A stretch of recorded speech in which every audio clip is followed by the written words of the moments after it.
Mike Powers, this has got to be one of the highlights. The Renaissance man of Phillips Lytle, Hitchcock, Blaine, and Huber, now Phillips Lytle, is in the building. So thank you. Thank you for making an extra effort to coming in from Clarence today. Thanks for having me. Yeah, this is terrific. Were you destined to be a lawyer? I don't think so. I went to school originally as a biology major to be a doctor, because basically that's what my dad wanted me to be, but I didn't like it much. So I went and I got my history degree, and then I went on and got another history degree, joined the FBI, worked for them for a while, and then went to law school. We're going to peel back the onion here a little bit. Talk about your mom and dad. Oh, well, they were sort of the Warden June Cleaver of that era. My mom was a housewife, born in Kenmore, dirt poor family, but happy as all get out. Excuse me. My dad was born to an optometrist and his wife. They did not suffer the poverty. My mom did. He enlisted in 17 and then went to parachute school, was in the airborne and fought in the South Pacific, Okinawa. Then he went, I think he went from there to the Philippines and then to the invasion of the Japanese mainland. As soon as he got out, he got his engineering degree and went on to work at Bell Aerospace till he retired. So your dad, did he talk much about the war? Almost never. Yeah. Couple of funny stories, but the serious stuff, almost never. Since this will be for your family, this interview, do you want to share the funny story? Do you remember any? Yeah, a guy named Rizzo was a buddy of my dad's, and he used to go out and take the gold fillings out of the Japanese mouths. I probably shouldn't tell this story, but it wasn't my dad, it was Rizzo. And my dad would tell him, not to do that, something bad was going to happen. But he'd go out, and one night Rizzo went out, and he had a particularly good night, and as he was coming back, apparently a huge lightning storm came out of nowhere, and lightning's hitting near him, and the thunder's going off. Rizzo took the bag of gold teeth or fillings and tossed them in the ocean, never took another one. My father thought that was pretty funny. Yeah, no doubt he thought that was a sign that perhaps he wasn't. Rizzo thought it was. Yeah. Well, that's great. That's a great story. Any other stories that come to mind? The thing he missed most, other than people, was milk. He always talked about that. Other than that, there wasn't much that was funny going on over there. He's a 17-year-old kid, fighting a war in some pretty bad places. So he comes back, and then how did he meet your mom? He knew my mom before he went in the service. He Okay. dated her sister. Ah. And then he came back, and I think the sister was dating someone else, I don't remember. So he started dating my mom, and they got married, not sure the year, but in the 20s. Now, obviously, you're a product of that. Do you have siblings? Yes, I do. Older brother, younger brother, and an older sister. Okay. And were any of them, did they get involved in law at all? Yeah, my younger brother is a lawyer in Orlando. My older brother was a wind tunnel mechanic at Calspan, and my sister is a teacher, retired now. Terrific. And so you find yourself going to, because you grow up in Clarence, so is that where you grew up? Yeah, born in Kenmore, moved to Clarence, I think, when I was 3 or 4, and have lived there ever since. And high school there, graduated from class of what? Graduated from Clarence, went to St. Bonaventure, then to Niagara, then to Western New England University, and then, as you know, to Judge Jason. So why Bonaventure? I loved the layout of the place. I liked how serene it was. It was small. It was a beautiful, beautiful, still is, campus. I liked the people. I can't remember a thing about the place I didn't like. Yeah. And the same is true today. So you get your Bachelor of Science, right? Arts, Arts? history. So you did history, and I started in the sciences, then switched. after at St. Bonaventure, did you go right to get your master's? I worked cleaning a hotel. That was my entrance into the working world after having a 4-year college degree. But I took that job because I could start at 3 or 4 in the morning, and then I'd work till noon. Then I went and worked landscaping until about 5 at night, 5 or 6, and then I would drive to Niagara University, where the first semester I was full-time graduate. Then I came to my senses and went part-time graduate, but still kept those jobs until I went in the FBI and gave up, obviously, all the other jobs. But I finished my master's degree and my thesis while I was in the Bureau. So that's an interesting launch from master's to FBI. Did you know somebody? Yes. My uncle was, they've got so many titles. He was an assistant director, I think. He was way up there. And he said, he tried to get me in, and he said he could probably get me into the Buffalo field office right away instead of all the running around people had to do. And I said if he could do that, I'd go in, and I did. What'd they have you do? Pardon me? What'd they have you do? Oh, I had a lot of administrative stuff to do, and then I tested, and they offered me a really, really big job in foreign counterintelligence in Washington. And that was around the same time that I was applying to law schools. And they all came together at the same time, and rather than take a great job that paid me a decent salary somewhere, I decided to take law school where it cost me a lot of money and paid me nothing. A good decision, but didn't seem so at times. You know, I always had the impression at the time that FBI was really looking for lawyers as part of me, or with a law background. Did that come up at all when your early days of the FBI saying you really should get a law degree? No, it didn't. Well, I mean, you know, they tell you to do a lot of things in the FBI. But they were looking for people with language, special languages, Arabic, Spanish, because there were terrorists around that time, Russian, Polish, because we had the foreign counterintelligence issues going on where they were coming across the northern border. They were looking for explosives, people with explosives talents, and lawyers, of course. They were looking for accountants, too, because white-collar crime was starting to become big. And the organized crime, we had a big organized crime task force that I worked with a little bit. There were a lot of accounting issues that were arising within that arena. We had an event here not so long ago at the Jackson Center. Is the mob dead? Is the mafia dead? And we had various folks, and we of course talked a lot about the Magadinos. Was that part of your world up in the FBI that time? Yeah. Yes, the tail end. Yeah. The Magadinos were there, but the allegation was that the Todaros ran the Buffalo mob.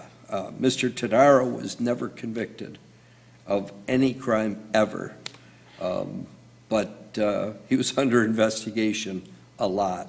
I can't go into a lot of detail, but Magadino was up in Niagara Falls, and he was pretty much on his, he may have been dead actually at the time. If he wasn't, he was on his way out. But his family had lost virtually all authority and power and control for the Western New York mob. And then, of course, you had Hide in Plain Sight, Right. you know, with some of those characters that were involved. So that was sort of the tail end of that. And then you got into the local 210 allegations and all of that, which it was a very different mob at the time, very much more sophisticated, not as violent, although there was certainly violence. But it was a shift. I was in the middle of that shift. Have you ever sat down with Judge Martocci to talk about hide in plain sight and that? Yeah, Judge Martocci and I, excuse me, have talked about that from time to time. Yeah, he was here. We went through showed parts of the movie and some of the people that were part of that, and the journalist, and it was great. He rode that horse a long way. He did. He did very well with it, and he's a super judge, so it was a good thing he did. Western New England College School of Law, summa cum laude, just for the record. Did you know you would be coming back here? I thought I probably would. I got a job with a big firm, Dayberry and Howard, in Hartford, Connecticut, while I was in school. Because my first son was born while I was in law school, and I needed a job. So I worked for them. I also worked for a professor at school. When I applied for clerkships, I applied, I think, to more than just Judge Jason, but that's a job I wanted because he was based in Buffalo.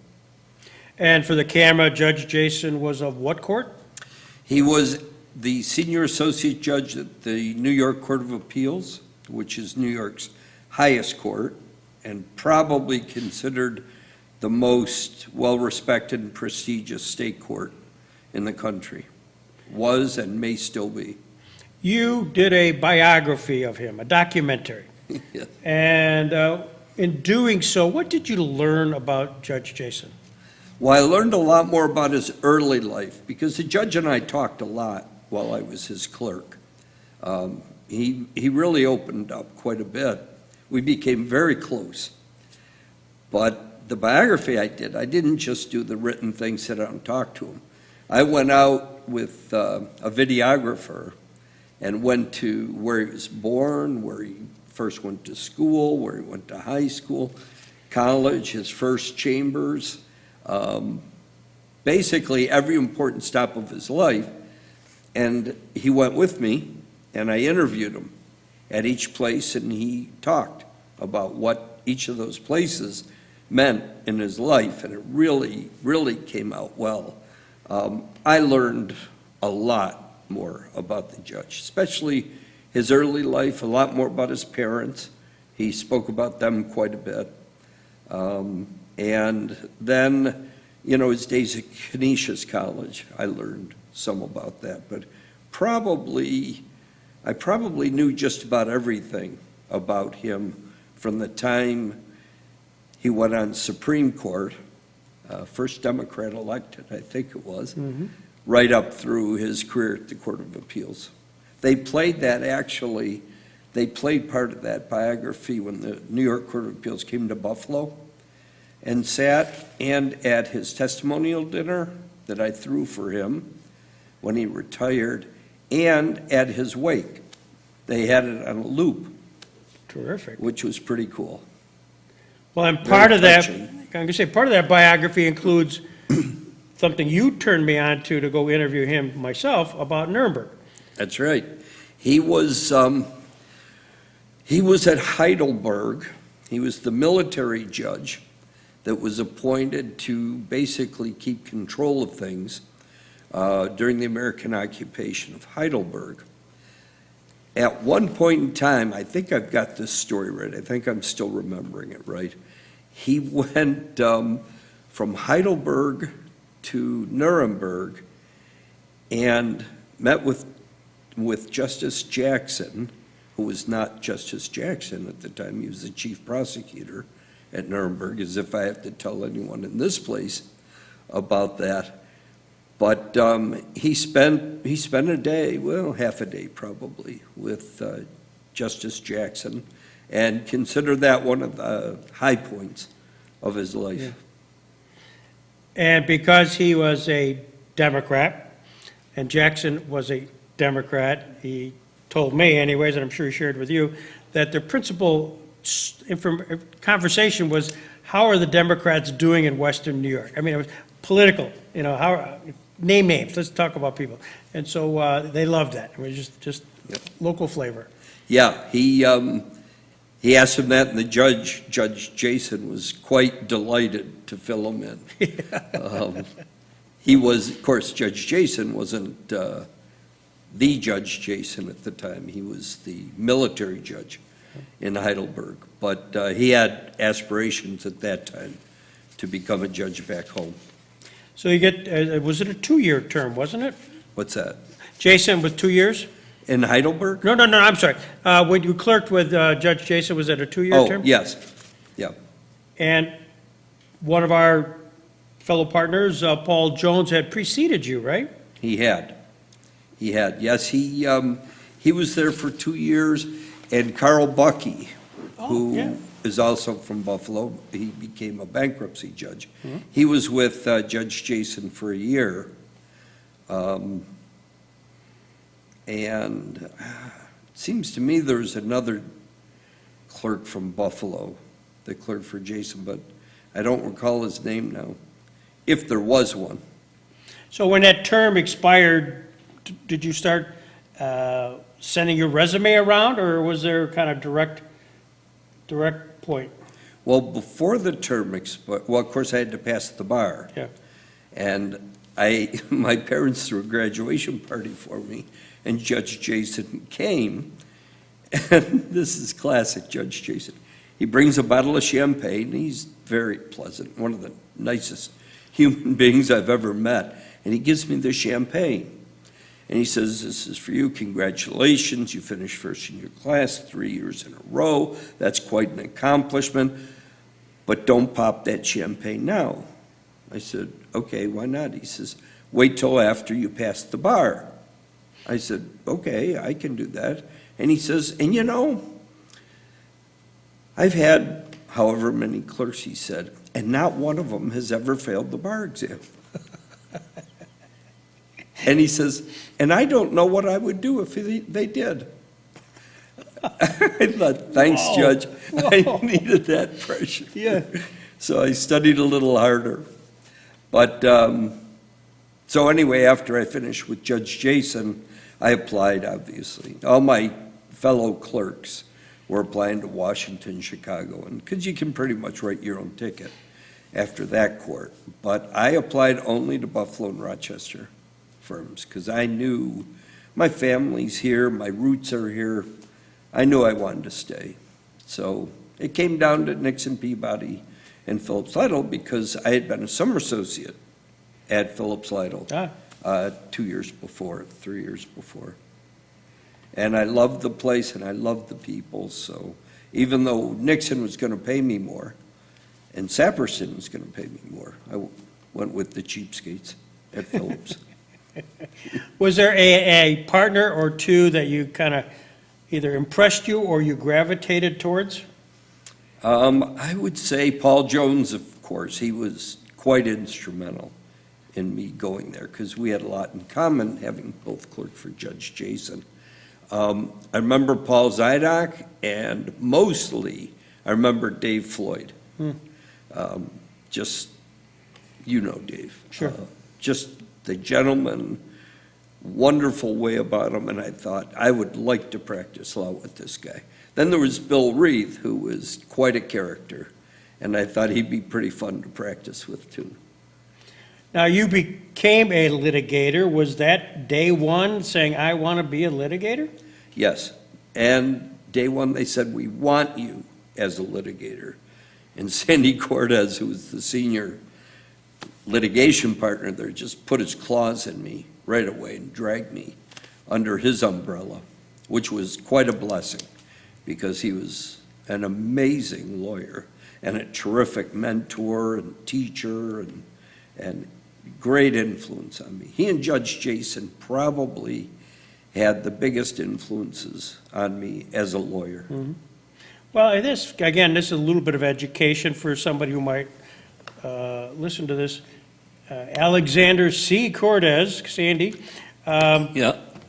to some was there was a fear factor in him. Could you kind of elaborate a little bit on his personality? Oh, Sandy, he was, boy,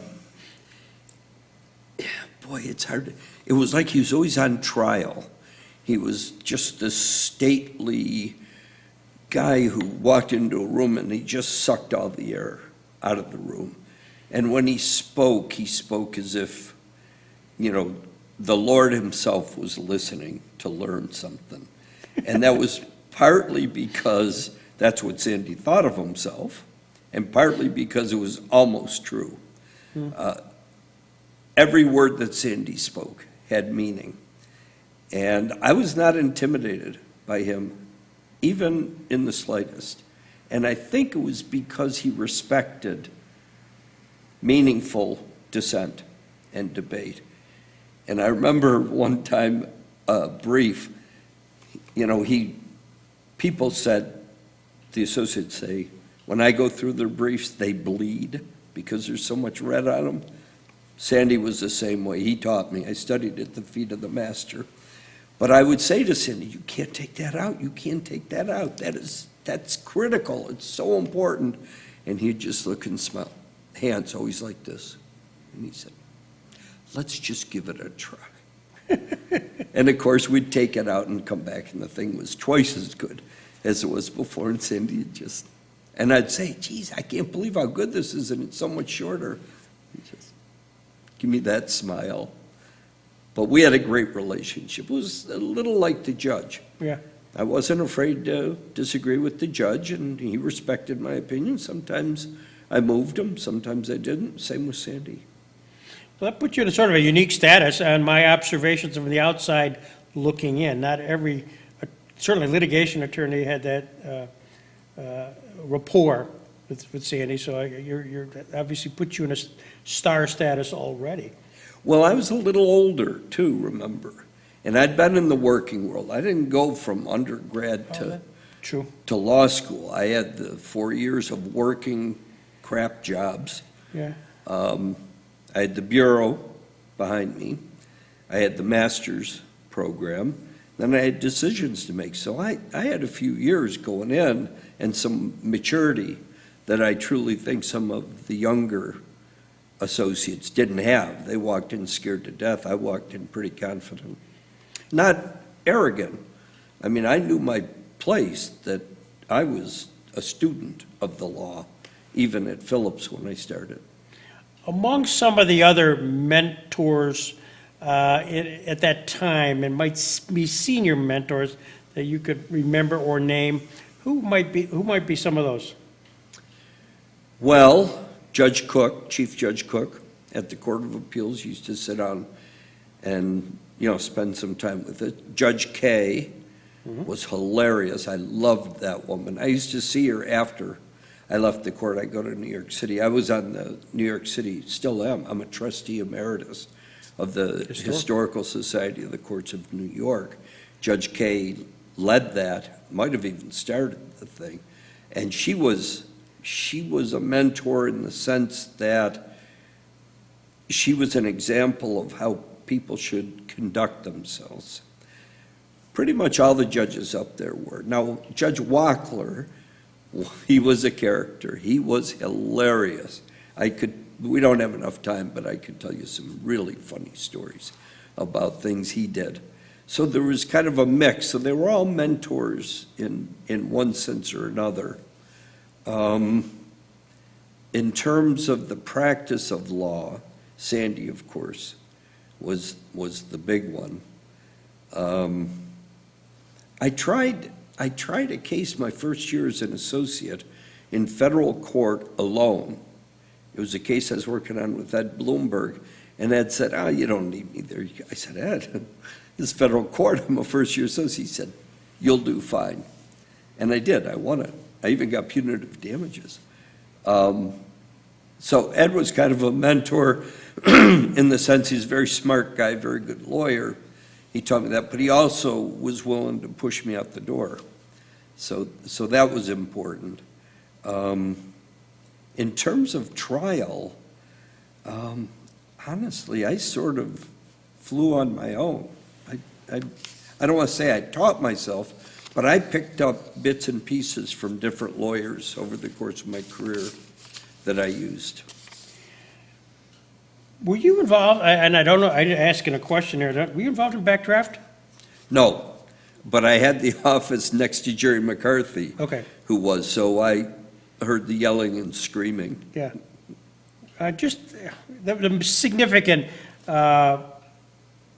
personal injury case that the firm had, we didn't have a lot of them, but for the camera, since I threw it out there, what was that? Well, I actually brought in the biggest case in Western New York history. Go for it.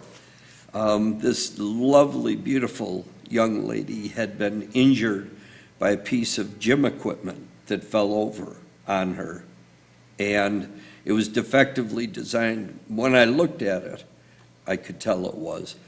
But I knew it was because I'd seen equipment like that in the gym when I would go, and I'd say, that is a really bad way to put that leg. It should be this way to keep it from falling over. You put it this way, it's going to be, and sure enough, it fell on her. The poor thing was rendered a quadriplegic. Interesting side story to that.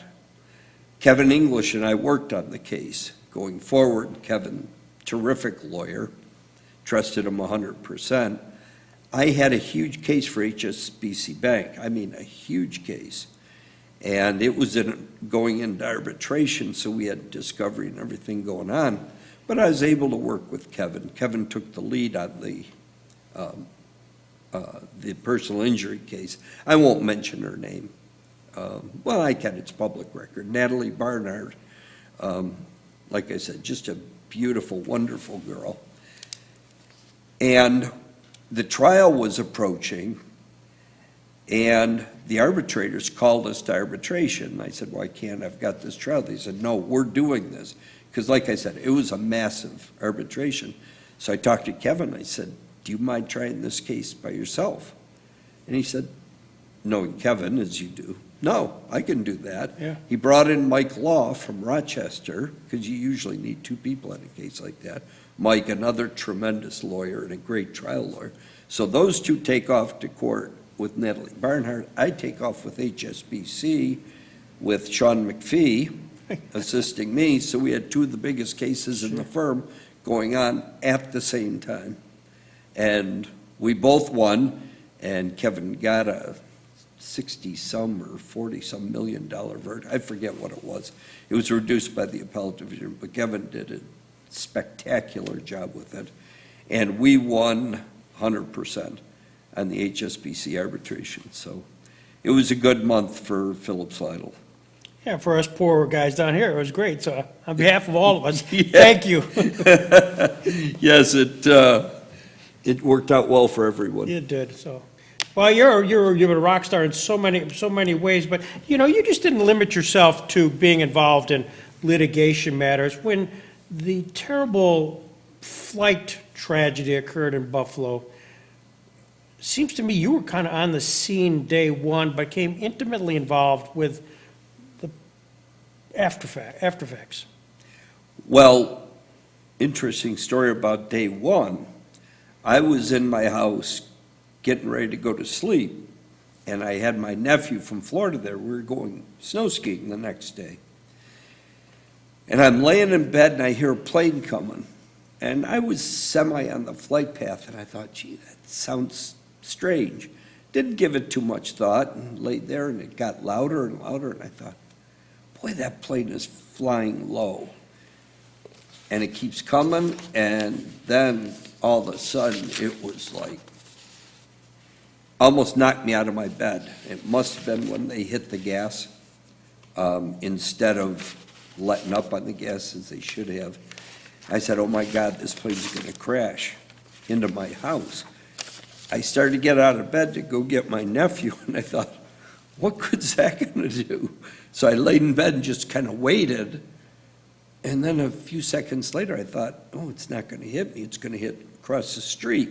So I got out of bed, excuse me, opened the curtains, and nothing. Just then I heard the It was like a loud thud. And I said, oh my God. So I called my son, who was an air crash rescue firefighter, who just started at the airport. And he was still on probation. I said, where'd the plane crash? He said, Clarence Center Road. So I went and grabbed my nephew. I was a judge in Clarence at the time. By the way, this is Flight 3407. Yes, yeah. Out of Newark. So I took off over there with my nephew, and of course, everything was ablaze. So I went up to the town hall and spent the rest of the night and the next day answering phones from families who wanted to know if their loved ones were on that flight. And I couldn't tell them yes or no because they hadn't approved the official manifest. So I had to do a lot of diplomatic discussing with people that night. And my nephew, the epilogue to some of this story, my nephew sat there all night with me in that office while I was answering the phone. He's just kind of staring. He went on the world tour for wakeboarding. When he stopped that, he got his private pilot's license. Then he started flying for Republic Air, then Atlas Air, and now he's a pilot for American. So I asked him once, I said, did that have any effect on you? He goes, probably not. I said, it's a better story if it did, Daniel. Yeah. But you hung in it. I mean, you were involved in just to kind of remember Flight 3407. I mean, Right. that was it was a passion. Yeah, I realized right away, because I was in charge of the volunteers too, that there was a real need in the community to do something, because some of the 50 on the plane were clearance people. So I decided to start Remember Flight 3407 Inc., a not-for-profit. Jim Smighton helped, our partner. We got that going, and we ended up creating the memorial on Long Street where the plane crashed. Karen Walensky, who was in the house at the time with her daughter and her husband. Her husband was killed. She and her daughter got out with hardly a scratch. Donated, of course, the house had to be torn down, the property remediated, and we built the memorial there, and that's a story in and of itself. Beautiful, beautiful, meaningful, symbolic memorial. And then after that, we decided we need to be able to tell this story. So we built another memorial at the Clarence Library, which is an informational memorial, and it's got interactive things, and you can find out about the people who died and what happened in the crash. Did you get involved at all? I mean, there was a lot of flight safety, flight protocol questions that the FAA got involved in. Were you part of that advocacy at all? Nope, not a bit. That was the family's Okay. 100%. Yeah. They got no one else involved in that, and they did an amazing job. And do you know there hasn't been a death from a commercial airline flight since? No, wow. Not one. It's been 15 years. Oh, well. You are known far and wide and a lot as a power broker. And you may deny the term, but one of the things I was always intrigued by at the firm, as a fellow partner of yours, is that in the good old days, the idea of being involved in politics on behalf of the firm was verboten.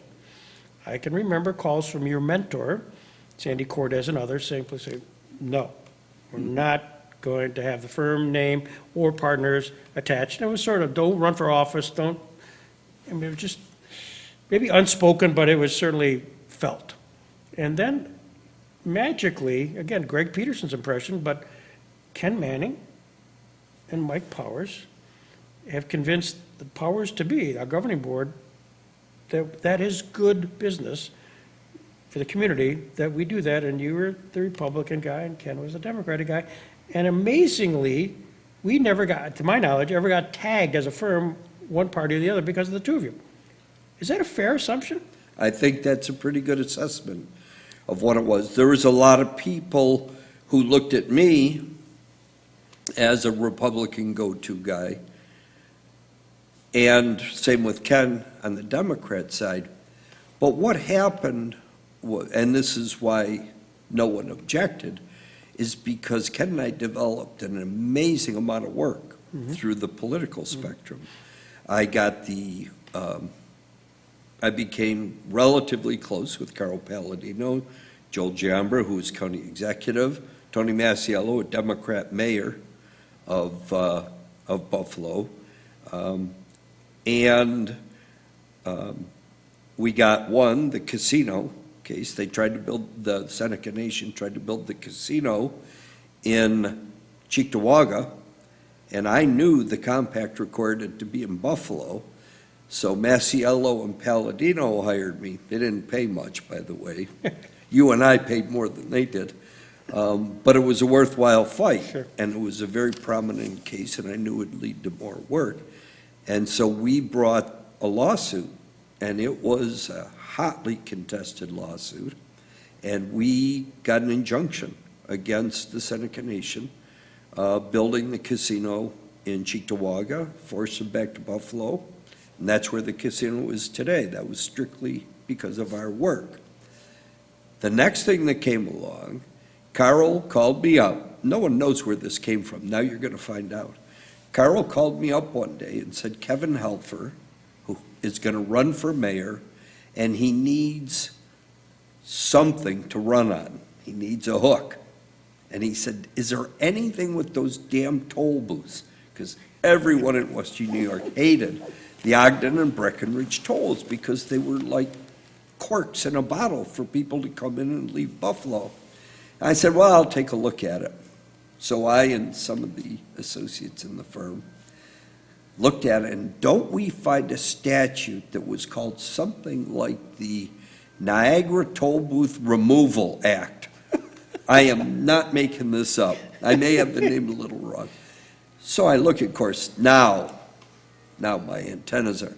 So I dig into this and find out that the toll booths were supposed to be removed after a certain time if the debt load was paid and all that.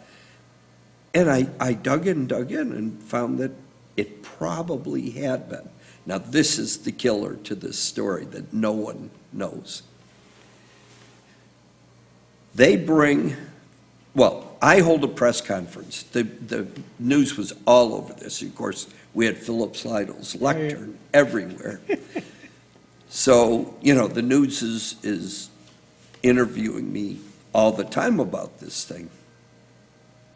So I hold a press conference, and at that time, who was it? Was running for governor. He was the attorney general at the time. His name escapes me right now. But I had a press conference and in all my theatrical ways demanded that he tear down those toll booths. And no one should even think about running for governor while those toll booths are standing. And he's in the party that's in control, and he can do it. So that same day, Dale Volker, state senator, said, oh, my friend Mike Powers is just grandstanding. He knows those toll booths are never going away. That's the day I had the press conference. They then moved to dismiss the case. I opposed it.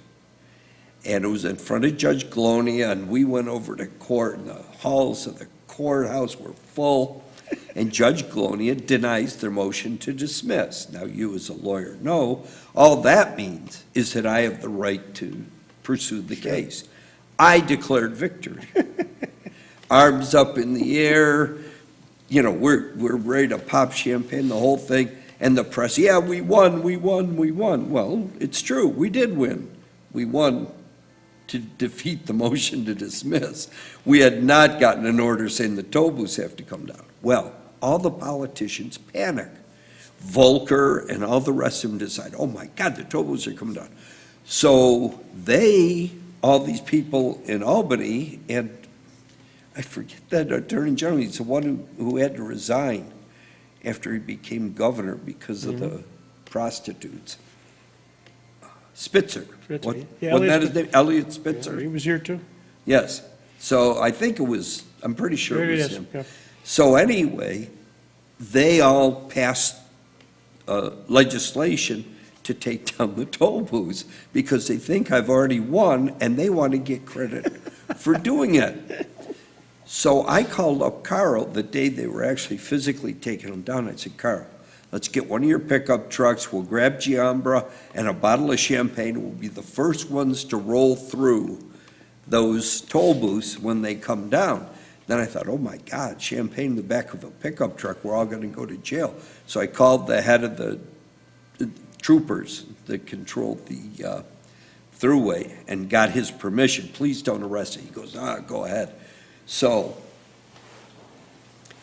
I get out there and here's a whole line of politicians, every one of whom had opposed taking down the toll booths, all lined up to take credit, and they're passing the microphone around. And, you know, they start to give the microphone to me, and Palladino goes, come on. He's in the pickup truck with Giambra and the bottle of champagne, and I see it start to roll. So I said, okay.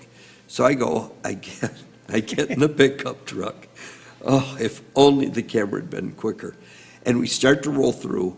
Senator Volker looks, sees the pickup truck, knows exactly what's happening, starts sprinting toward the back of the pickup truck. Now, this guy's, I don't know how old he was, but he was up there, sprinting towards a pickup truck. Carl, Giambra, and I were in stitches watching this, because we're like this, and here he comes. He's catching the damn truck. At the last minute, he dives into the bed of the pickup truck. Oh, my God. His legs are hanging out the back, kicking like a fish out of water. And I start to go to pick him up, and Carl, you know, he's like, he'll be fine. And I thought, that's how we need a state senator to fall off the pickup truck. So I grab him by his belt, and I pull him up into the pickup truck, and just then, one of the news station cameras saw what was happening. They flipped around. To this day, if you ever see that clip, you'll see Senator Volker kind of like this in the back of the truck. That's because I just pulled him up on the back. I remember seeing that on the TV. I go, oh, my God, Mike Powers, there he is, front and center, with a bottle. Yeah, we had the champagne. Open container, there's it. But that was funny. So Senator Volker got on the truck with us, and the four of us rode through the toll booths. Wow, yeah. You're amazing that way. Just because you were willing to take and create, I don't want to say you took any liberties there, but the reality, you took a wonderful win, which really, as we know, not much of a win, Pyrrhic victory if you want, and turned it into a rock star moment. But you understood the politics. Well, I understood the politics, and I wove the two together, but it was a significant win. I shouldn't denigrate it that way. It was a very significant win because the Attorney General was probably right. Because I'm not at all sure that they had raised enough money to require the removal of the toll booths. Yeah. And to win that and have the opportunity to go forward was very significant. I don't know where that case would have ended if it had gone to conclusion. Now, you're right, though, that I took that win and I wove it into the political theater because I was quite familiar with it. I was I don't know if I was at that time, but I was vice president or vice chair of the Republican Party for many years with Bob Davis as the chair. And I knew how the politics worked, and I was able to play that quite successfully. Again, this is an impression of a Greg Peterson down here in Jamestown, New York, working with the superstar Mike Powers, and the fact that you were also behind the scenes and navigated well the judicial process. So sometimes we, the layperson, they see judge running and they don't have any clue as to how that process worked, where they actually went through and got nominated and ultimately elected. But you seemingly were somehow involved in that? Well, it's interesting, Greg, because when I was vice chair of the party, Bob Davis and I worked arm in arm. He was probably the best party chairman you could ever ask for. He was very smart, very capable. He had a marketing job. He was just so good at all that. But he left a lot of the legal end of it to me, at least in the first instance. Bob always either approved, disapproved something. But we were very concerned about the Supreme Court races. The reason I went to Bob in the first instance was because... We should say this for the record, Supreme Court being the trial court in New York State. Yep. Trial court, Supreme Court, appellate division, intermediate appellate court, court of appeals, highest court. Thank you. But I went to Bob in the first instance and said, I am tired of all these political people winning judgeships, and I want to help change that. And Bob kind of laughed a little bit. There's someone else in the room, and I saw his eyes kind of roll. And he says, okay, have a fundraiser and get your lawyer friends to come. And I hit it out of the park. And he said, oh. So he gave me some more fundraising things to do, and they really went very well. So then he started asking my opinion about judicial candidates. Long story short, I believe, and don't quote me on this, I believe that while I was vice chair with Bob, we won 17 Supreme Court races in a row. Like I said, don't quote me on that, but I think that's what the record was. Wow. I think we lost one in the midst of all that. And we won county executive, comptroller, sheriff. So we won all the county positions and all those judgeships. That's the kind of chairman Bob Davis was. He was that good. In an area which is, I suspect, is highly Democratic, the registration would favor a Democrat. Yes, but not so much because it wasn't, the Supreme Court races are the 8th Judicial District, Okay, sure. which brings in some of the redder areas, but it's still at times a little blue, but it was in the city of Buffalo. Yeah. But to put a period on the end of your question, I was offered the cross endorsement a number of times for Supreme Court, and I always turned it down, and David says, I've never helped you with anything. I said, Bob, I told you on day one, I'm not looking for anything. I'm not looking for a job. I'm not looking for compensation. I'm looking for nothing. I'm doing this because I think it's the best thing for our area, period. He says, you know, you tell me that. I never used to believe it. Now I believe it. I said, well, you should, because it's true. And subsequent to that, I was considered for federal judgeships, which I said no, and I was considered for the U.S. Attorney position, and I said no. So it's purely been a labor of love and for the betterment of the community. Then Judge Wabel in the town of Clarence stepped down. And it was a Democrat, who shall remain nameless so he doesn't get in trouble, said to me, Mike, you should go for that. And I said, I had the opportunity before. I'm really not interested. He said, you always wanted to start a drug court. You always thought a drug court should be in. And that was it. Ding, Yeah. ding, ding. I said, you're right. I'll do it.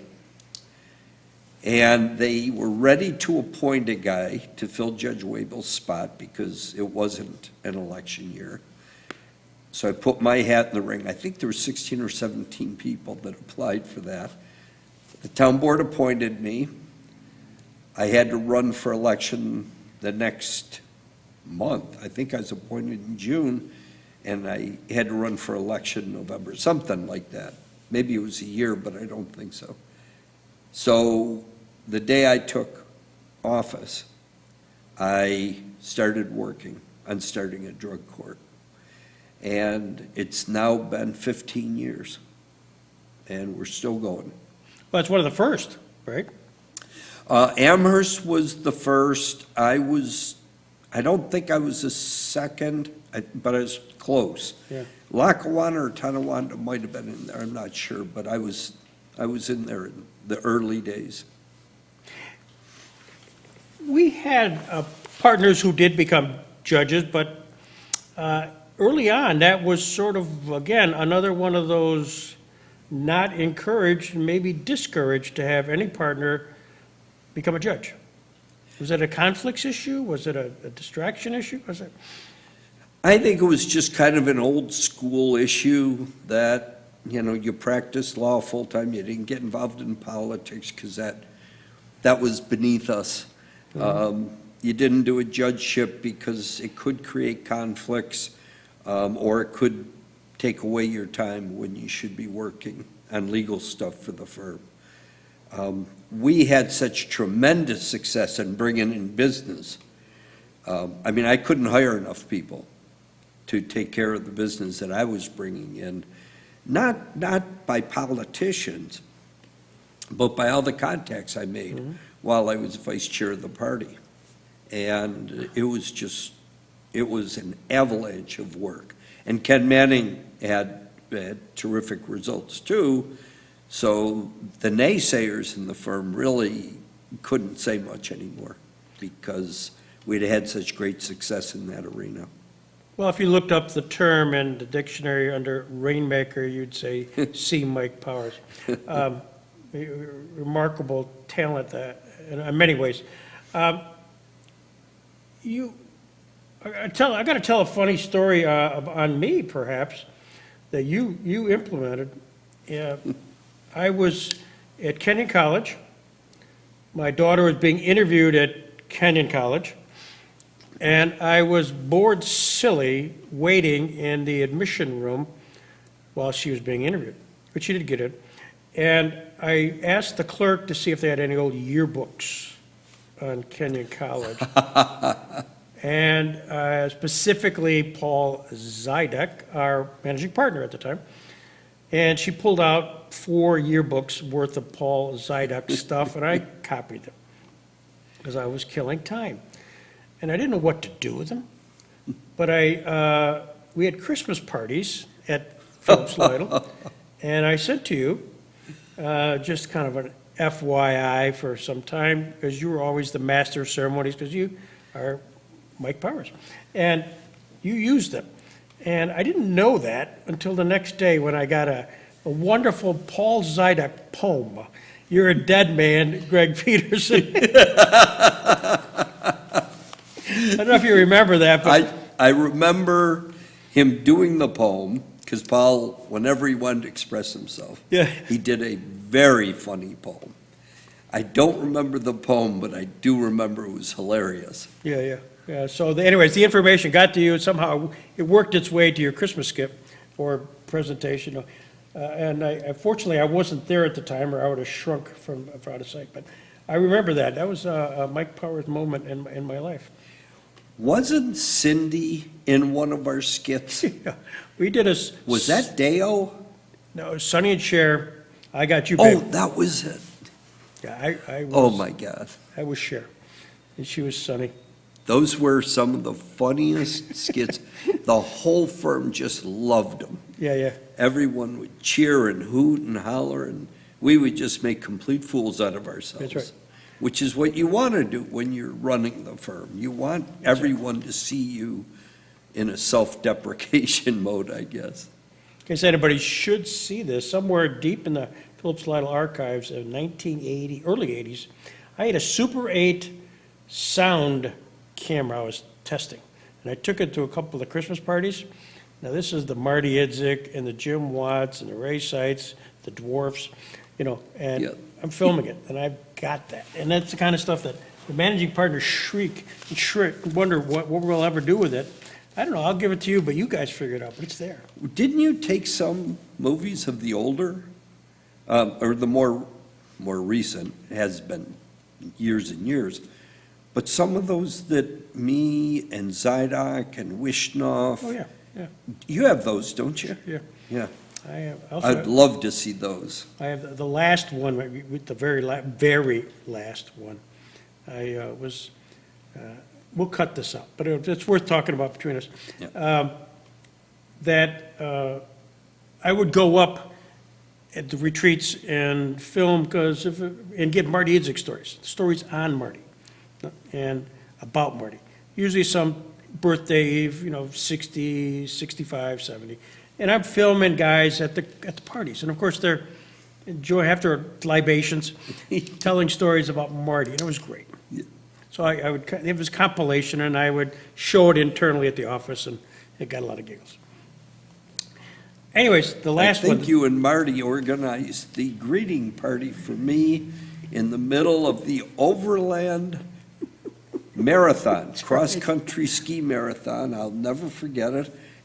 Those were grueling. That was Oh, yeah. 55K and a lot of uphills and downs. I still remember trudging. And I'd lost most of the grip on the bottom. My skis were slapping clister all over. It was awful. And I remember coming around a turn like, how am I ever going to finish this? And then I hear, powers. We're out in the middle of nowhere, this godforsaken forest with nothing there but a bunch of crazy cross-country skiers. And there they are. Peterson, Idzik, I think your wives were there, Yeah, Patty yeah, and Cindy, and it just lifted my spirits. And I thought, I can do this now. Well, yeah, It was the whole Phillips Lytle contingent It there. was there. We turned it into an event because of you. And there are many other stories, but anyways, the last one, I was taking Marty, it was the cocktail party, the dinner, taking the last story. I'm now kind of in the cam, but I've got my camera. I've got that camera sitting on the table and watching the activities, and of course, the skit comes, led by Schmitz, I think. I think it was John Schmidt may have been the chairman of that, I believe. And I won't go into any more detail than that, but I said, I'm going to film it. And it was funny. It was funny, and so much so that at the end, if I could have found my cords, we would have put it in the bar intercom to watch it back, because everybody was still talking about it, only to find out that perhaps a couple days later, and on reflection, it was wise. They encouraged me to sequester it. I remember that. That's out there. It's out there. It's out there. I think that was the last Last. skit, and I think they killed the Christmas skits too. I wouldn't be surprised. But I know that was definitely the last. And I was not involved in that last one, by the way. no, you weren't. Definitely not. But it was fun. You talked about the cross-country skiing, and I think it is important to know that you did spend time hunting here, and you brought some celebrities to Chautauqua County along with you. The Jim Kellys of the world. And Yeah, Kelly came, I'm going turkey hunting with him in Tennessee next month. Yeah. But yeah, I brought Jim, I brought someone else too. Who the heck was that? But yeah, I've hunted with Jim. Jim has a place in Ellicottville, so I've hunted with him. What did I bring him here for specifically? I'm talking about hunting, not to the Jackson Center, but No, not the Jackson Center. I mean Chautauqua County. yeah. Do you remember what I brought him here for? I know you talked about the fact you'd spent a day or two hunting someplace, and it begs the question, how did that connect? I mean, he's as big as it gets next to you. Yeah. To be perfectly honest with, people have asked me this a lot. I've actually asked Jim, and we're both a little foggy on it, so it may have been one of those nights. But I helped him. Someone gave him my name, and I helped him with some legal thing. And then I was going fishing, celebrity fishing, Bob Rich's Yeah. thing he did for multiple sclerosis. And I invited Jim. Oh, sure, I'll go. So we went, and then I had him and Rob Ray, and, we did that a lot. We got along pretty well. So then he invited me up to his lodge hunting, and then he had a couple more legal matters that he needs some help with. And the relationship just grew from there. Then we started, go out Kansas and whitetail hunt, and we just sort of hit it off. We had a connection where we just enjoyed each other's company. He's very funny, very nice guy. You know, I could appreciate, having hung around with him quite a bit, how these celebrities have to cut things off, and where they may appear to be edgy or not very pleasant, their lives are not their own. Right. But yeah, Jim and I, we've been friends for a long time. And I've represented some other Hall of Fame people whose names I won't mention, that Jim referred me to. Yeah. Probably a half dozen of them. Some on small things, some on bigger things. Well, you are definitely the go-to guy. There's no question about that. As you reflect back, you know, you are of council at Phillips Lytle. Your name's. Is that what I am? Am I of council or I think so. special Well, you're counsel? still on the page, because I actually, I think I'm of council. you're of council, as am I, and, you know, there's a nice, this isn't your picture today. You know, this is your I high school. look just like that, don't I? So this is his high school picture. I just want you to know that. My first communion picture. But you had to make a decision, because you are younger than me, fairly early on here, that you were not, there was an aha moment that you just simply had the day-to-day grind. I'm not going to do it anymore. I always said I'm going to keep doing this till it's not fun anymore. Now, I have a lot of interests. I was a tournament water skier. I did the cross-country ski marathons. I was always a downhill skier, did a few silly races with that. And avid hunter, been all over the world many times. And I was always able to fit in, 60-hour weeks or more, sometimes a lot more.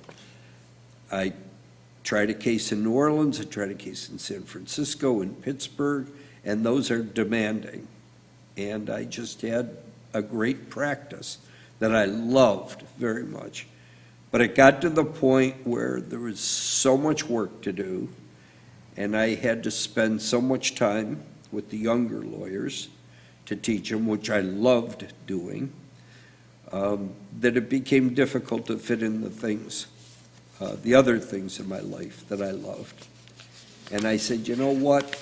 I think it's time.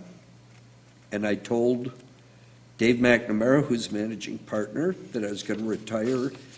It was a bad year to do it. He asked me to stay on a year. I said, okay.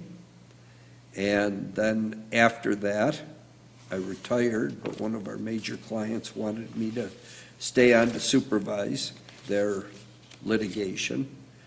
And the firm and I came to an agreement, and I agreed, and I'm doing that today, to this day. And I have a very close relationship with this client, and it's massive litigation, but I have a good team at the office that Dave helps manage with me, and it's working out well. So I haven't retired completely, and I'm still the judge in Clarence, so I've got enough law-related work to keep me as busy as I want to be. I turned down lots, or I just sent a case to Dave yesterday that a longtime client from many years ago sent to me. Do you also, I noticed part of it is reading your extensive resume.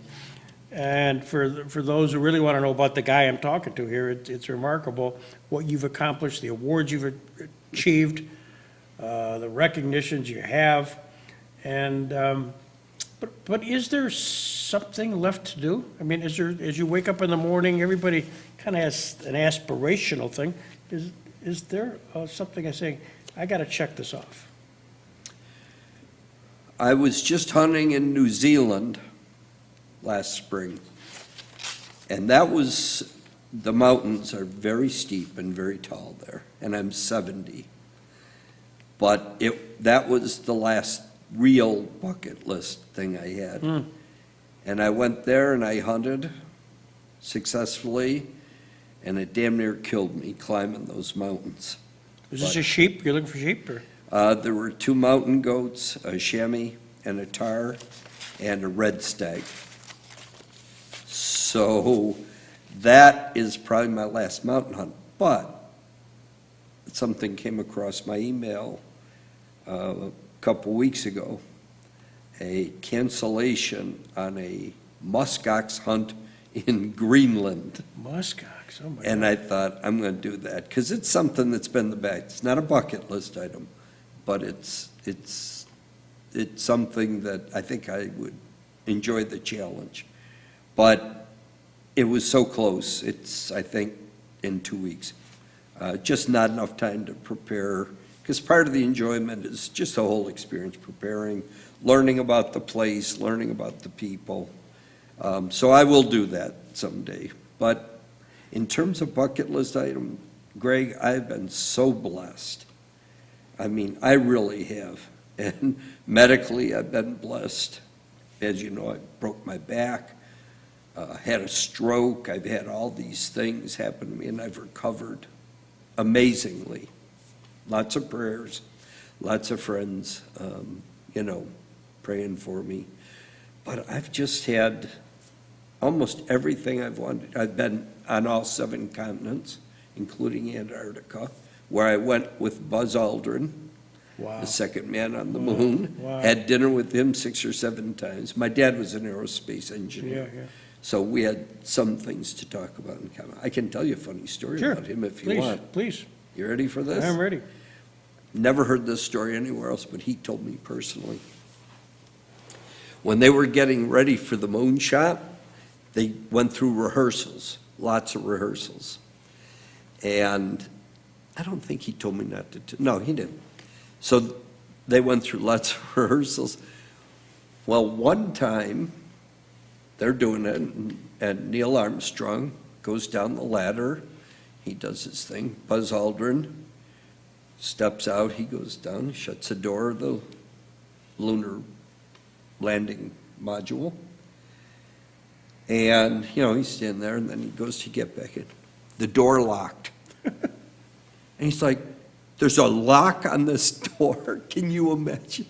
So they all kind of joked about it, but that's a serious thing. That could have ended the entire trip. Sure. What would you do? You can't break in. So the day comes, they land on the moon. Buzz Aldrin gets out, sets foot on the moon. 1 small step for man, 1 giant leap for mankind. Buzz Aldrin walks out and says something to the effect, don't let that door lock, and then went down the ladder. And if you listen very, very, very carefully to that tape, you will hear him Oh, say my that. gosh. Now, That's, you are one of the few people in the world who know that I'm story. now gonna I'll listen to that. Listen, all I've been able to hear is kind of mumbling, but there's something there. And he said, yeah, those were his first words on the moon. Is that hilarious or what? Oh, but that was a wonderful experience to hang out with him so much. What drove you to literally become such an avid hunter, and an environmentalist along the way? I mean, you worked with the conservancies, you've worked with environmental groups, and really gun rights advocacy. I mean, with the NRA. I mean, is that just in your DNA? I grew up in Clarence Center, which was a very rural town at the time, and we shot. My dad taught us how to shoot a .22. My brother and I went out and hunted rabbits and things like that. And then I had a buddy, Randy Miller, who we just spent every day together, and we would hunt whenever we could, whenever it was this season. And it just grew from that. And then, as I got a little older and a little more adventurous, and earned a little more money, I was able to hunt further away and more difficult hunts.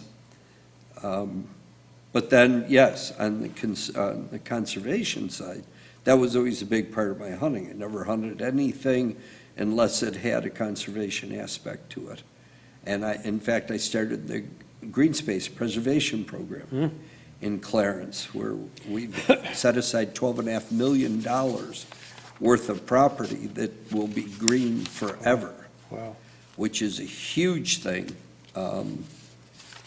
in the town, because it's going to help preserve the rural character. And I had the Western New York Land Conservancy working with me on that for quite a while. And they actually gave me an award, the Harold Crayer Award for conservation and the preservation of open space. Do you have trophies? I mean, do you have those animal trophies I'm referring to? Did you, 2 rooms full of them. do you really? Next time you're in the area, you have to stop in and see. I've had Cub Scout troops come through. I've had classrooms come through, because these animals you don't get to see. Even in a zoo, a lot of them you don't get to see. So what they did, a Boy Scout troop came through and they assigned a project where they had to pick an animal that I have and study it and write a report about it, so that when they came through, they were able to better understand the animals and how hunting helps preserve these animals, because it injects money into these countries that is used entirely for anti-poaching and habitat preservation. So it's a very healthy alliance, hunters in these areas. Hunting for programs, there's probably no segue in what I just said. Right here at the Jackson Center, I used you a lot. And you may not even know some of these, but you were the contact for me to Rob Ray, who came down here, That's right. and that was huge. We did a program on Kate Stoneman. Now, you, on behalf of the Western New York Women's Pioneer in the Law celebration for the Historical Society of New York Courts and SUNY Buffalo, did a program, and you were a speaker there. And you sent me stuff. I ran the program. Oh, you ran? I put the program, I was the Greg Peterson of that. I came up with the idea, I developed the program, I put it together, and with some other people helping, obviously. And we got some very, very good speakers.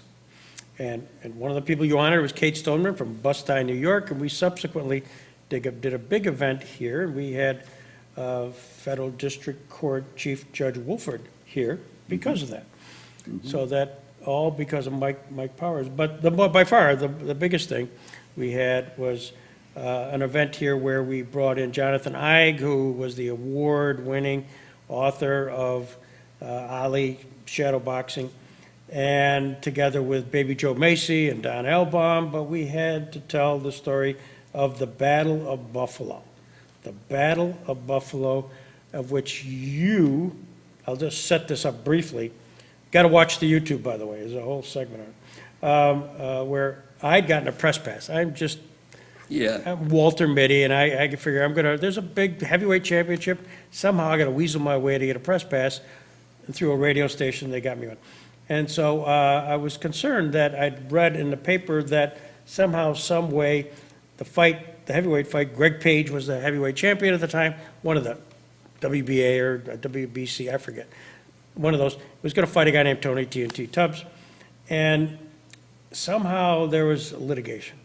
And I think I read in one of the New Matter memo thing lists, there's the loss there, and you're representing him. So now I'm engaged with you. I'll let you take the rest of the story. Well, what happened in 1985, Tony TNT Tubbs got the opportunity, after a number of fights elsewhere, to challenge the heavyweight champion at the time, Greg Page.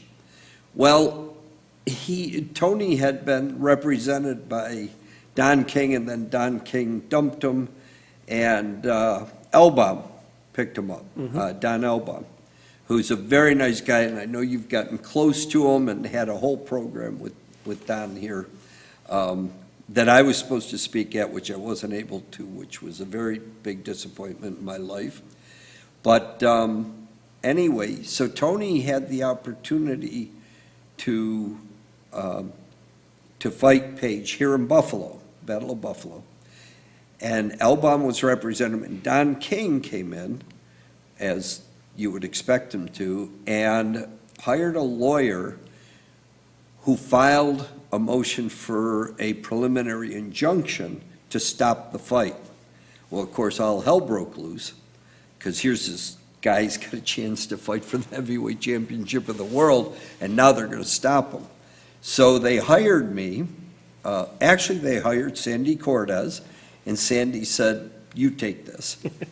So I did, and we opposed it, and for the life of me, we successfully opposed it, and they basically gave up and settled the matter.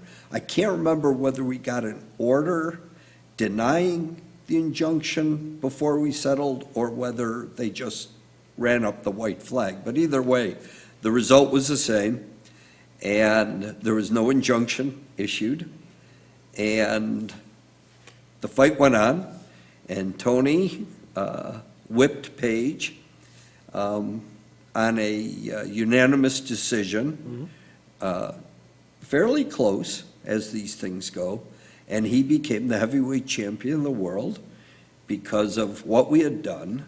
But the very sad postscript to it is that my partner and dear friend, Greg Peterson, got to go to the fight, and for some reason, I think it was work-related, I was not able to attend the fight.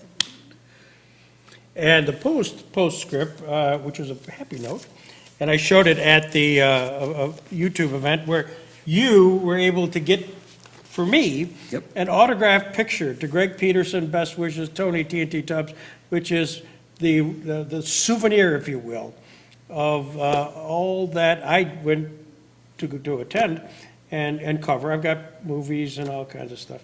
And, but it would never have happened but for you. Well, Tony sent me a picture. Yeah.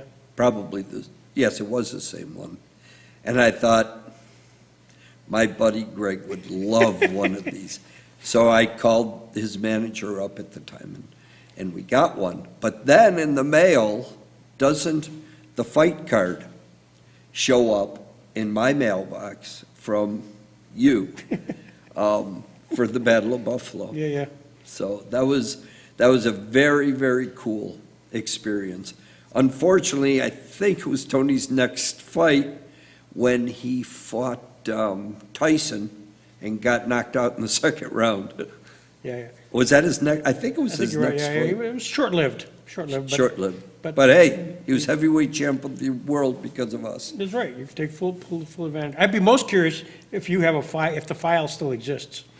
The legal file Yeah, exists. I mean, that would be kind of fun to look at. Yeah, we should peruse that. Yeah. You know, you get done with these things, they're huge things at the time, then you move on. Yeah, yeah, no, I understand. And so now, I'm in a purge world down here in Jamestown, so I look at some of this stuff 40 years ago, and I go, wow. I'll call the office and have them Send- locate that if it still exists and send it out to Yeah, us. we'll take a look at it. We'll share it. Yeah, that'd be fun. That'd be fun. You're remarkable. I mean, do you ever think about your legacy of all of this, Mike? I mean, you're 70. I'm a couple of years older, and now when you have a little bit of spare time, you kind of reflect on your life's experiences and, you know, the law, they're outside the law, they're in politics. You touched a lot of people. Yeah, I think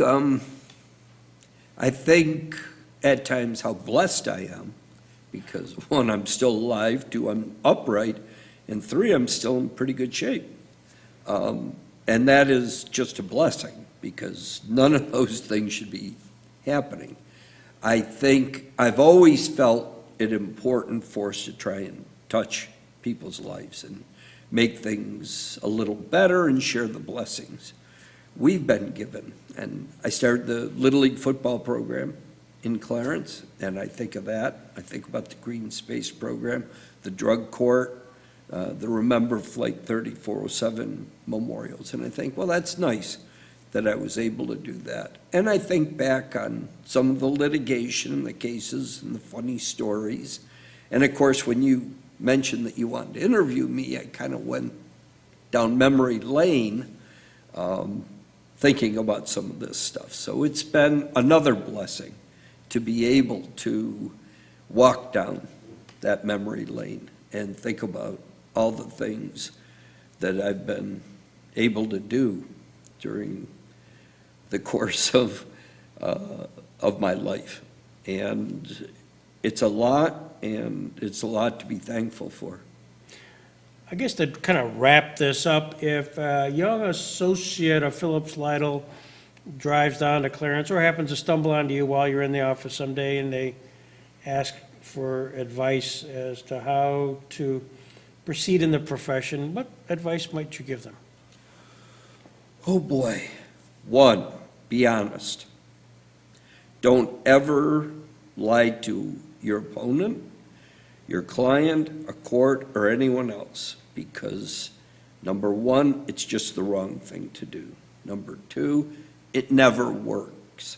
I have caught so many people in lies, and usually I've been able to use that to my advantage. So that's number one. Number two, work hard. Be conscientious, be diligent. Don't leave any stone unturned. Do your research, not on a computer.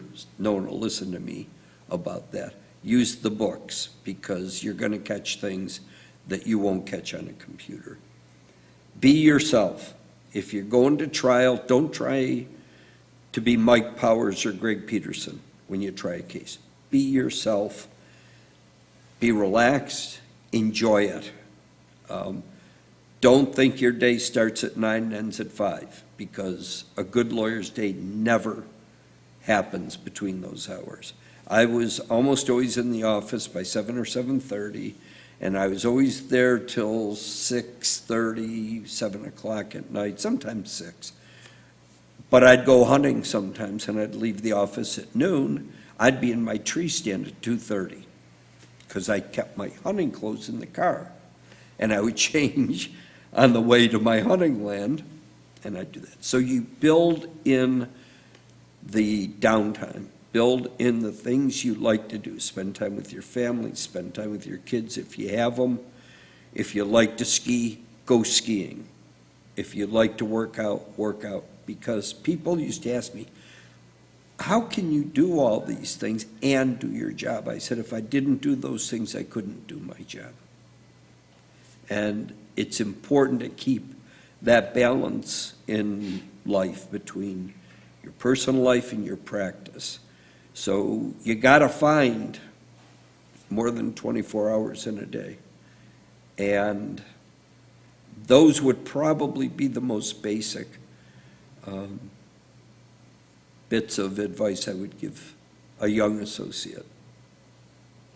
And you've lived it, and that's the most important thing, is you've been a role model for so many associates, partners, and friends. I mean, really, really remarkable, Mike. And I tip my hat to you. That's Well, what you've accomplished so much. that's nice of you to say, and coming from you, that means a lot, because you talk about people who have done a lot. And I don't know if I'd put you anywhere except at the top of that list. And you're still going. Well, with that, Ed, we should stop. Okay. Well, this has been We'll put great. that on the review. This has been great. That's fantastic. Absolutely. It's been fun. Thanks for doing this.